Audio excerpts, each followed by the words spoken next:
அவன் ஆம்பளை பொறுக்க இருந்தா நாங்க என்ன செய்யறது? ஐயோ தண்ணி இருக்கு. எத்தனை கிலோமீட்டர் காட்டுது பாரு தம்பி? 4 கிலோமீட்டர். இந்த லொகேஷனா? 3 ஏடா.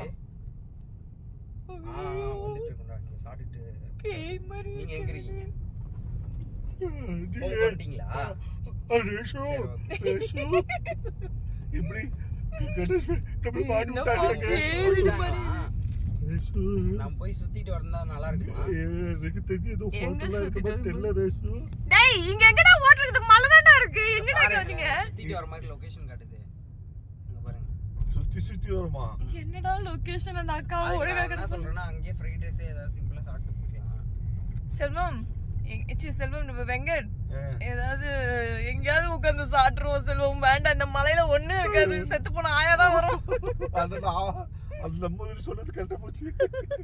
நம்ம ஒரே காடா உயிர்தான். ஐயோ எங்க வண்டி நிக்குது. ஆச்சு பயந்துட்டு எங்க போற வண்டி ஏதோ நிக்குது. அம்மா நீ என்னடா அந்த நேரத்துல வண்டி நிக்குது?